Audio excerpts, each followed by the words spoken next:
Hi guys, welcome to Feng Shui Riquezas. My name is Marisol and I'm very excited today to talk to you about Monday's Q&A. So I did get a lot of questions about personal layouts and I also got questions about Feng Shui in general. So for Monday Q&A, we're going to be talking about more generalized Feng Shui questions. If I do get the whole picture and your authorization to show out your layout, I'll do so.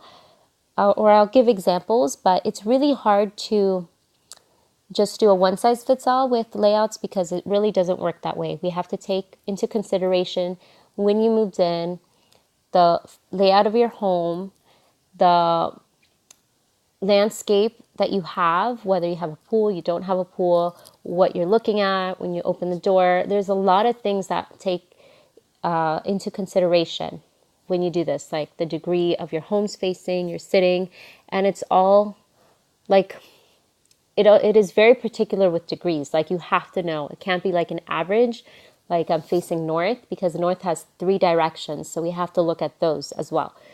So there's a lot of things that we have to look at in order to find out the permanent energy of your home and your annual energy and your monthly energy. So that is a little bit trickier to say.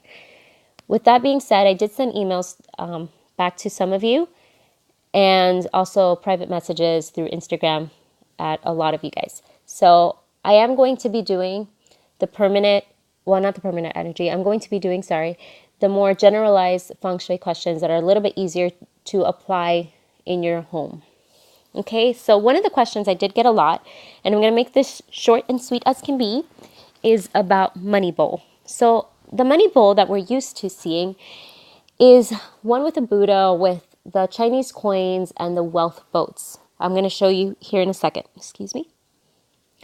So this is basically what BTB, Western Feng Shui, does. My school of Feng Shui does not do this. We actually use a bowl where we put money in it. And with that, we actually have to know the year of your birth so we can find out the location and the element and the color that corresponds to you in particular. So the money bowl, once we have done our outer feng shui, which is basically your home, we know where your afflictions are and we've remedied those. We've enhanced your wealth, your health, whatever you particularly want to enhance. We have enhanced those areas and have feng shuied your home. We can actually go and do this.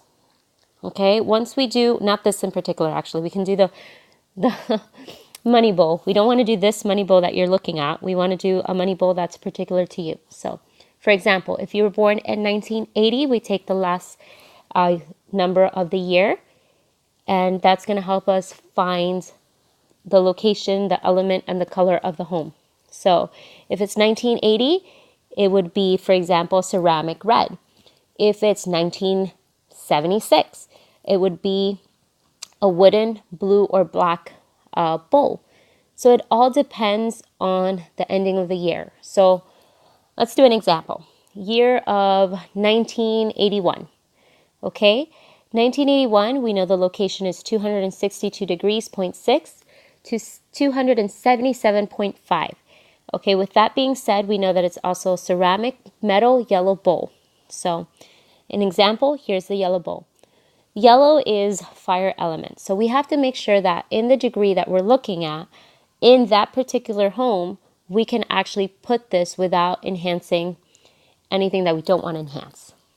Okay? We don't want to affect anything in the wrong way. So we have to make sure that everything looks good before you put a money bowl in there. Okay? The way the money bowl works, let's say that everything's good. You can put this yellow bowl in there.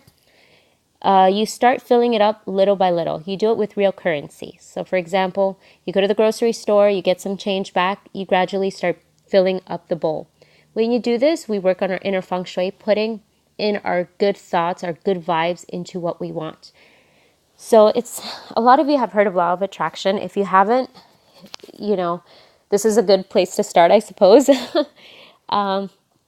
You basically, when you put money into the bowl, you want to put your intent into it. You don't want to say, I want money. You have to think about it as you have money. It's yours for the taking. It's there. You have more than enough. So every time you're placing that money into that bowl, you're reaffirming what you have. and that you are getting more and more. Once this money bowl has filled up, what I like to do personally is give it to charity. You can give it to, or do charity work. If you want to save this and put it into a savings account, do some charity work. A lot of times people are doing KonMari now. There's a lot of good things that we do have that we haven't even used. And we can take those things and actually donate them to people that actually would really appreciate those things. Okay, so remember, when we give, we want to give things that are in good shape, in good faith, and also with your intent of what you're going to be receiving.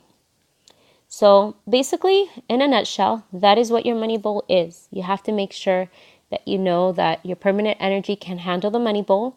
And once you know that it can, you calculate it, you place it there, you fill it up, and once it's done, you give it to charity, or you put it into a savings account and you do some charity work.